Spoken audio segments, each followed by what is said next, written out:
You ever try to help and then just like instantly regret it? You're like, why did I even start this? It's the Prospector Show on Rock 107. Kate, do you know anything about cars? I know where the gas goes. Okay, well, that's a good sign. Me, I know just enough about cars to be dangerous. Oh, no. You know what I mean? Like just enough to think I could do something that maybe I can't really do. So my wife, Tara, who I love dearly and who's wonderful, has asked me to top off the windshield wiper fluid in her car. Okay, simple. Right. You would think easy. I mean, how hard can it be? Pop the hood, find the cap, pour the stuff, you're done, right? Mm-hmm. Yeah. Here's the thing about cars. They've got more caps and reservoirs than a pharmacy. Nice. And they all kind of look the same.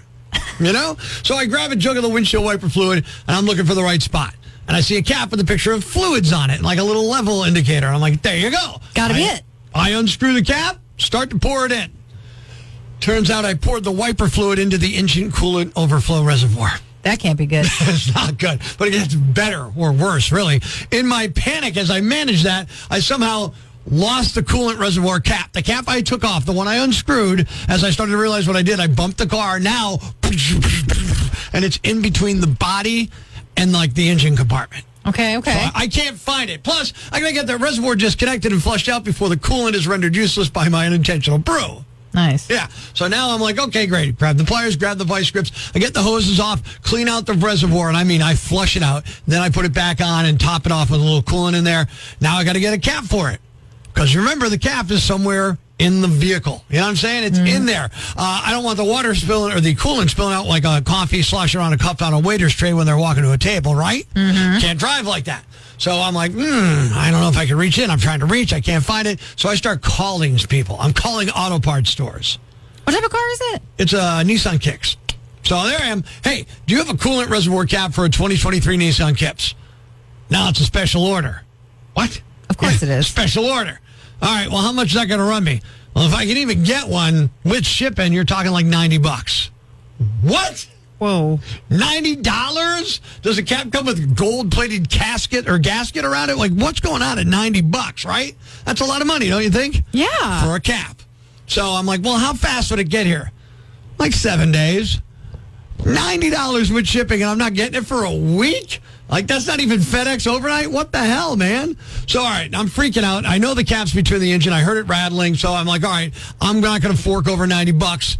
I'm getting there. I'm digging in. So now I'm reaching into the car. You know what I mean? I'm scraping in there, and I'm trying to find the thing, and my arms are getting all ratcheted up and cut. And I'm like, I can't find it. I keep touching it, and it moves. You know what I mean? Like it's some kind of like mouse or something in there has got my engine cap there. It's gone. My arms are scraped up. I look like I went like 5 rounds with a bag of cats. Finally, I get my hands on it. Rip it out. Now my wrists are all cut up and all that. I have the cap. I have to clean it off because it's covered in blood, but I have the cap. I've capped the coolant. Lessons, keep track of the caps, and maybe leave that car maintenance, maybe leave that to the pros, don't you think? Oh, yeah. Now it's time for another episode of 1 Minute Inside a Woman's Head. I want to be one of those people who wear hats. Anytime I see someone in a hat, I think they look so good, so put together. I don't even care what kind of hat, a beret, a fedora, a sun hat. They're all so cute. But anytime I put one on, I feel like I look like I'm trying too hard. I definitely don't want to be one of those ladies that gets too much sun at the lake and wears the straw cowboy hat. Their skin always looks like leather, and those hats should have come with an expiration date, circa 1998. Maybe I need to find my own thing that makes me look smartly dressed, a bracelet or a bandana. I just don't think those have the same impact a hat has. Maybe I need a nose ring. People with nose rings look like they know what's going on. Or maybe a darker lipstick. If my lips are distractingly dark, no one might even notice my bad outfit. No, then my non-leathery skin will look too bleachy. I'll look like a silent picture star. And who am I kidding? Me with a nose ring? I fear infection. And why would I risk the center of my face? No hats for me. And that was another episode of 1 Minute Inside a Woman's Head. So if you hear that and you think, well, there it is. There's Rock 107's Prospector. He's some kind of male chauvinist handbag idiot. I would say that that's not true. What do you think, Kate? I would also say that's not true. Thank you so much. Are you just saying it for the radio, or do you mean it? That doesn't help. Listen, I'm going to prove it. We're going to spend time in a man's head, make fun of the man after the break. It's Surprise Victor Show on Rock 107. And Kate, just before the commercials, we did something wonderful. Spent a little time in a woman's head. Now it is time for the other side of that coin. Just a few seconds though, right? The man's attention span is that much shorter. And now it's time for another episode of A Few Seconds Inside a Man's Head. I wish I could wear a baseball hat and look cool. I don't know what it is. Whenever I wear a baseball cap, I look like an old guy with a skin condition who's trying to hide it. And that was another episode of A Few Seconds Inside a Man's Head. Life's pretty tough right now. There's plenty of bad news, but it's not all bad. It's time for the brighter side of Prospector on Rock 107. No turkeys here. Well, at least not the folks participating. A bowling team in Kentucky set a new world record and raised money for a cancer charity at the same time. 4 bowlers rolled 2,032 strikes in 24 hours. Thanks. We needed that. The brighter side of Prospector on Rock 107. ELO, Northeast PA's Classic Rock. Your voice, your vote. This is important stuff, right? It's Prospector Show on Rock 107. And relax, Kate and I are not going to be launching into some kind of political diatribe or anything like that, right? No, we are talking about the Rock and Roll Hall of Fame. Yeah! If you visit the Rock and Roll Hall of Fame, you can hit up the Voice Your Choice kiosk and you can vote for who you think should be in the hall. Yeah, and then these fan votes, they don't really count. It's not like the Rock and Roll goes, oh, they won the fan vote, put them in. But they do keep an eye on it for the nominating committee. They look at that. They want to see who this public's backing so that they can, eventually crush entire people's souls when they don't get in. That's really, look, I mean, a lot of people have a lot of issues with the Rock and Roll Hall of Fame. It's not all rock and roll. It's popular music. I get it. You want to get somebody mad about the Rock and Roll Hall of Fame, just say those words to our afternoon guy Hoover and then duck because something's getting thrown. But there are fan choice voting there. So who's crushing it in the fan choice voting? Go ahead. So number 1, Yeah. Iron Maiden. Dun, dun, dun, dun, dun, dun. Yeah, That one makes sense. Maiden, it's a sacrilege that they're not there already. Yeah. A pioneer of a whole new style of heavy metal music, and it makes me sick. All right, ready for number 2? Yeah. It's Blink 182. They're getting up there when it comes to like the age of how long they've been around. Oh, they're certainly eligible. Yeah. And they're a popular punk, kind of power pop punk band. I guess Green Day, is Blink. I can see it, but I'm not hurt that they're not in it. And I'm a punk rock fan. I'm not hurt that they're not in it. Number 3, Styx. Styx gets lumped in with a lot of bands like, that Journey, the REO Speedwagon, that AOR sound, album-oriented rock, slick, overproduced stuff and things like that. And I think that's why they're not in yet, and it's a shame. Yeah, I find that one shocking. Yeah. But are you ready for number 4? Okay. Weird Al Yankovic. Absolutely should be in the Rock and Roll Hall of Fame already. What, are you kidding me? This is the guy who's the master parody of all different styles of popular music. He's an amazing artist, and really... Before him, parody songs were here and there, gone today, done tomorrow. This guy still draws, put out great concerts. If you've ever seen Weird Al in concert, it's phenomenal. He belongs in the Rock and Roll Hall of Fame. Totally down with that, no doubt. All right, I'll take your word for it. Number 5 is Motley Crue, which I'll tell you, I'm shocked to find out that they're not already in the Hall of Fame. The Rock and Roll Hall of Fame, you got to remember a lot of music critics are involved, and they hate hard rock, they hate heavy metal, especially the fluffier hair metal, and Crue kind of came up in that scene. I understand what's kept them from being in, although I don't agree with it. Yeah, I don't agree with it. And look, they're ruining their legacy right now, if you ask me. Don't get me wrong, they're just peeing all over it, but they still belong in the Rock and Roll Hall of Fame.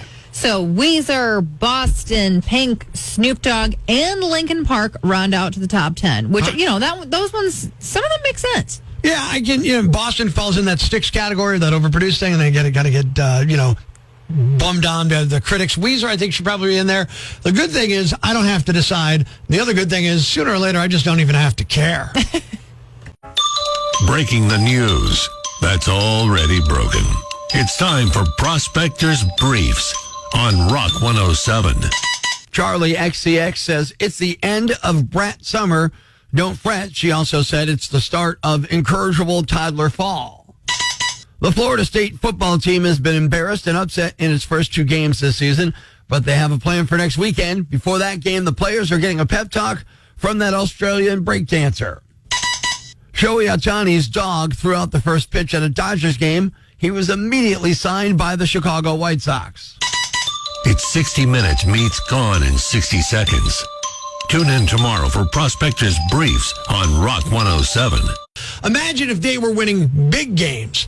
Good morning, it's Prospector Show on Rock 107. Kate, you're an NFL person, right? You you have a team? I have the Seahawks, yeah. Which is terrible, and I should have never let you be in the studio since I'm a Rams fan. I don't even know. All right. Whatever. Who's the most valuable team as far as the franchise worth the most amount of money in the NFL? You have to guess. Who is it? If I was going to take a stab in the dark, the Eagles? Ooh, not true. They're up there, though. They're in the top 10. Okay. All right, so not a terrible guess. I'm going to tell you this. Guess whose team is not in the top 10? Yours. Yours. Oh, no! Yeah. All right, do you want to count it down 10-1 or 1-10? You're telling me. 10-1. 10-1, okay. The most valuable team, number 10, the Washington Commanders, worth $6.3 billion. Hey. That's a lot of scratch. Yeah. $6.3 billion. That tells you two things. A, the NFL, those teams, that league is cranking in the money. And B, if you got a good fan base and a nice thing, you don't have to necessarily be winning right now. You know? All right, number 9, Chicago Bears, worth $6.4 billion. I find that one a little shocking. I don't know a single Bears fan. Oh, I know a bunch of Bears fans. Oh, do you? Yeah, I mean, I don't like most of them, but I know them. Yeah, there you go. All right, number 8, the aforementioned Philadelphia Eagles, $6.6 billion. EAGLES. They're in there, okay. Yeah, Eagles are making some money down there. My brother's an Eagles fan. So. All right, number 7, I understand why, although I think the last 10 years should have tarnished this image a little bit. Number 7, at $6.7 billion, the Las Vegas Raiders. Okay. I also kind of find that shocking. Yeah, I mean, look, I get it. They got a good brand, the whole black and the black hole thing, but I'm moving around so much as I made me think maybe not. Well, messy. Number 6, the only team that I think should be kicked out of the league, the team I root for a plane crash every away game. Whoa. The San Francisco 49ers. That was fighting words. $6.8 billion. I hate the Niners. All right. Now, that being said, I really don't wish for a plane crash. That's hyperbole, okay? Before the emails and texts at 1-888-ROCK-107 start, that's terrible. You're wishing death. Hyperbole. Settle down. Number 5, perhaps the most shocking team on the list at $6.9 billion, the New York Jets. Oh, you know what? It's New York, though. Yeah, but they're the Jets. All right. You know what I mean? If they were top number 10, I'd be getting it. Now, number 4, I totally understand, and goes to your point at $7.3 billion, the New York Giants. Yeah, that one makes a lot of sense. All right, number 3. Can you guess number 3 out of all the teams we've talked about so far? We're talking about these valuable franchises. This list has just baffled me. Think of a team that wins a lot of Super Bowls. Patriots? The New England Patriots at $7.4 billion. As crazy as it sounds, the Kansas City Chiefs are way back at number 24. Whoa. Small market team, value for $4.85 billion. That's shocking. Yeah. Number 2, my Los Angeles Rams. What? I mean, it is L.A. And that's exactly it. $7.6 billion. Because when they were in St. Louis, they were in the middle tier, that 20-21 range. They moved to L.A. Woo! Yeah, they're the in valuation went up. And the number 1 most valuable team in the NFL, the Dallas Cowboys at $10.1 billion. Whoa. Yeah. I mean, look, they're the Cowboys. They're America's team, marketed well throughout the 70s.